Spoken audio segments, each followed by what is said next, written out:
श्रीमद् भागवत की कथा को आप श्रवण करो। आप ये समझ लीजिए श्रीमद् भागवत की कथा कहां से प्रकट हुई है। सूत जी महाराज कहते हैं द्वापर युग में साक्षात भगवान विष्णु वेदव्यास बन के पधारे हैं। द्वापरे समनुप्राप्ते तृतीये युग परे जातः पाराशराद्योगी वासव्यां कलया हरे। वेदव्यास जी का बड़ा सुंदर वंश वर्णन है। इतना समय नहीं कि वंश वर्णन कर सके, बस इतना सुन लीजिए। श्री वेदव्यास जी महाराज देवर्षि पाराशर जी के पुत्र हैं। और ये पाराशर जी किसके पुत्र हैं?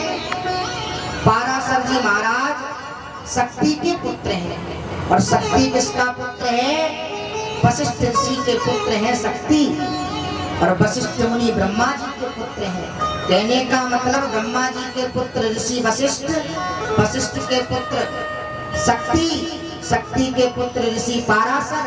और ऋषि पाराशर जी के यहाँ पर साक्षात भगवान विष्णु 28वें कल्प के द्वापर युग में वेदव्यास जी के रूप में पधारे हैं। बोले वेदव्यास भगवान की जय हो। श्रीमद् भागवत महापुराण की जय। जय जय श्री राधे।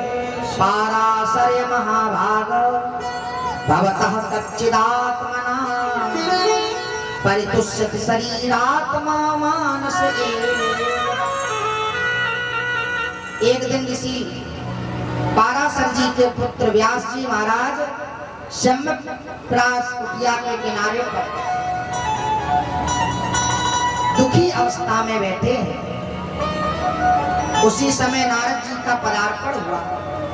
नारद जी ने पूछा वेदव्यास जी आपके जीवन में किस चीज का अभाव है? आपके भजन में तो कोई कमी नहीं आ गई? क्योंकि संत महात्माओं को कष्ट जब होता है जब उनका भजन छूट जाता है, जब किसी कारणवश उनकी संध्या छूट जाती है, तब संत महात्माओं को कष्ट होता है, दुख होता है। नारद जी ने पूछा क्या बात है, आपके दुख का क्या कारण है? वेदव्यास जी कहते मैंने 6 शास्त्रों की रचना करी, मैंने 4 वेदों की रचना करी, मैंने 17 पुराण लिखे, लेकिन जीवन में शांति नहीं मिली। तब नारद जी ने व्यास जी को अपना पूर्व चरित्र सुनाया है, क्योंकि किसी के दुख को समाप्त करने के लिए अपने पूर्व का दुख सुनाया जाता है। कोई दुखी होता है तो आप भी कहते हो अरे तुम्हारे ऊपर कोई दुख नहीं है, हमारे जीवन में क्या बीता है, हमारी बात सुनो। अब व्यास जी का दुख दूर करने के लिए नारद जी ने अपना पूर्व का दुख सुनाया है। कहा हे व्यास जी महाराज मैं पूर्व जन्म में एक दासी का पुत्र था। एक पॉइंट बेस और बढ़ा दो। बोलिए गोविंद भगवान की जय हो। नारद जी अपना पूर्व चरित्र सुना रहे हैं।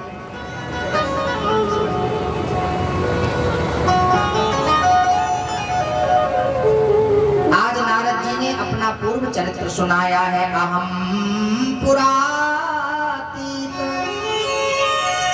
भवे भवं मुनि दास्यास्तु कस्याश्चन वेदवाणी निरूपितो बालक एव योगिनां शुश्रूषणे प्रावृषि निर्विविक्षतां।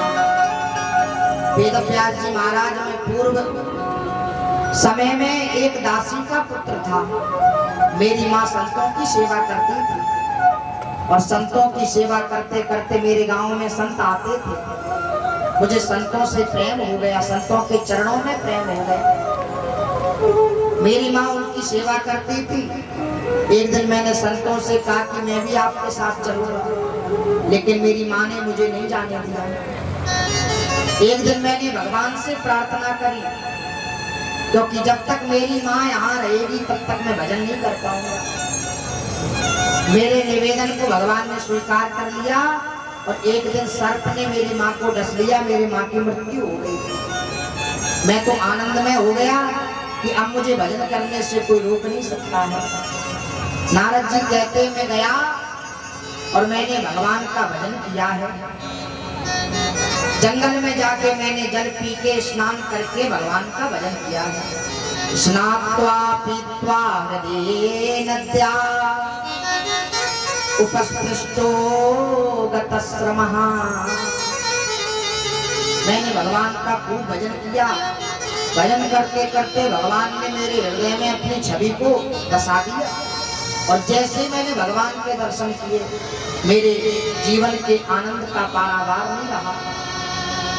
हृदयासीन में सनई हरि, आज धीरे धीरे हरि मेरे हृदय में प्रकट होने लगे और जैसे ही मैं प्रसन्न हुआ उसी समय मेरे मन में भाव आया कि अब मैं सिद्ध हो गया हूं, अब मुझे कुछ नहीं करना। और एक बात बताऊं, कभी भी जीवन में अपने आप को पूर्ण नहीं समझना चाहिए कि मैं पूर्ण हो गया हूं। पूर्ण तो सिर्फ परमात्मा है। पूर्णमदः पूर्णमिदं पूर्णात् पूर्णमुदच्यते पूर्णस्य पूर्णमादाय पूर्णमेवावशिष्यते। परमात्मा के अलावा कोई पूर्ण नहीं हो सकता है। कोई सोचे अरे मैं तो पूरी कथा जानता हूँ, तो उसकी गलती है। हमें तो दास बनकर भगवान की सेवा करनी चाहिए जब तक हमारा जीवन रहे। वृत्रासुर ने भगवान से क्या कहा था? अहम हरे तव पादैक्यमूलः दासानुदासो भवतास्मूलः। हे नाथ, वृत्रासुर का भाव देखिए, है तो राक्षस, लेकिन इस वृत्रासुर ने इंद्र की गदा में भगवान के दर्शन किए और भगवान से कहता है, हे नाथ, मुझे आपने राक्षस तो बना दिया, लेकिन मैं चाहता हूं कि मैं आपके दासों का दास बन जाऊं। मुझे दास नहीं बनना है क्योंकि मुझ में इतनी पात्रता ही नहीं है। दासान दासो भवतास्मूलः। इसलिए नारद जी ने सोचा कि अब मैं सिद्ध हो गया हूँ, मेरी तपस्या पूर्ण हो गई है। जैसे सिद्ध भाव मन में आया, भगवान की छवि गायब हो गई हृदय से। अब तो नारद जी छटपटाने लगे कि अरे, जिन गोविंद के मैं दर्शन कर रहा था वो गोविंद कहाँ चले गए? आज नारद जी उस हृदय पटल में गोविंद को ढूंढ रहे हैं। उसी समय आकाशवाणी हुई, अभिपक्वा कसायाणाम दुर्दशोहम योगिनाम। हे नारद, अभी तुम तपस्या में परिपक्व नहीं हुए हो, पहले और तपस्या करो तब मेरे दर्शन होंगे। नारद कहते हैं, वेदव्यास जी, मैंने भगवान की और तपस्या करी। जब मैंने तपस्या करी तो भगवान मेरे सामने प्रकट होकर मुझे आशीर्वाद देने के लिए खड़े हो गए। और जब मैंने भगवान को देखा, भगवान ने मुझसे पूछा, नारद मांगो क्या चाहिए? भगवान कहते हैं, नारद क्या चाहिए? नारद कहते हैं, मैंने भगवान से कुछ नहीं मांगा, क्योंकि भगवान से अगर हम कुछ मांग लेंगे तो हम भक्त नहीं, मजबूर हो जाएंगे। एक संत ने भगवान को प्राप्त कर लिया। भगवान ने पूछा क्या चाहिए? तो संत कहते हैं, नाथ, मैं अगर मांगू तुम्हें पर तुम न देना कुछ मुझे, वरना आशिक नहीं मजबूर हो जाऊं। मेरे मांगने पर अगर आपने कुछ दे दिया तो मैं भक्त नहीं, एक मजबूर बन जाऊंगा। नारद जी ने कहा, मैंने कुछ नहीं मांगा भगवान से, लेकिन भगवान ने प्रसन्न होकर मुझे एक वीणा प्रदान करी। जिस वीणा पे मैं नारायण नारायण गा रहा हूं ना, ये वीणा मुझे नारायण ने प्रदान करी है। भगवान विष्णु ने आशीर्वाद के रूप में मुझे वीणा दी है और जब से मुझे वीणा मिली है उस दिन से मैं भगवान का नाम स्मरण अपने मुख से कर रहा हूं। यमन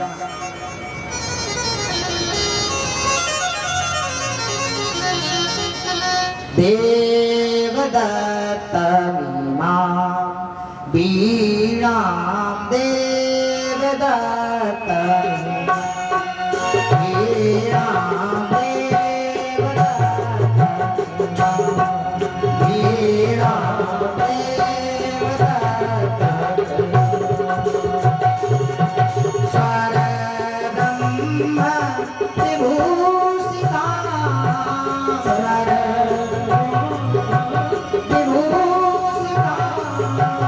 Oh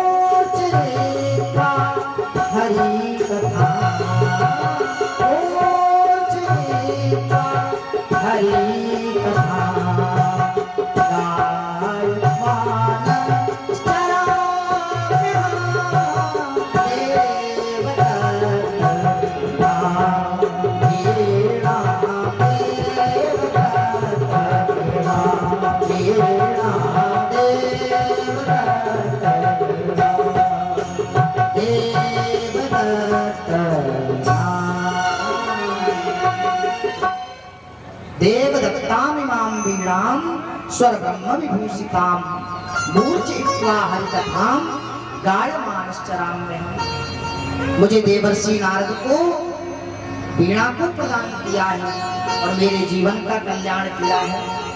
जब मेरे जीवन का कल्याण एक दासी पुत्र का कल्याण हो सकता है तो क्या व्यास जी तुम्हारा कल्याण नहीं हो सकता है? तब नारद जी ने 4 श्लोकों में भागवत प्रदान कर दी वेद व्यास जी को। इसी को वेद व्यास जी ने 18,000 श्लोक और 335 अध्यायों के अंतर्गत श्रीमद् भागवत की संहिता तैयार की। मन में विचार किया ये गीत को समाप्त कर दो भैया, एक पॉइंट रखना बस। जैसे श्रीमद् भागवत का ग्रंथ तैयार हुआ, वेद व्यास जी ने सोचा कि किसे प्रदान किया जाए, कोई पात्र होना चाहिए। सुखदेव भगवान को बुलाया है जो वन में समाधि लगाकर बैठे हैं। सुखदेव भगवान आए हैं और भागवत जी को प्रदान कर दिया है। सूत जी महाराज कहते हैं ऋषियों, इसी श्रीमद् भागवत को सुखदेव भगवान ने राजा परीक्षित को सुनाया है। ऋषियों ने प्रश्न किया, जिन परीक्षित ने 7 दिनों तक बैठ के ये भागवत की जो कथा सुनी, ये परीक्षित कौन है, कृपा करके आप हमें बताइए। तब सूत जी महाराज कहते, यदा मृधे कौरव श्रृंगयाना वीरे स्वतो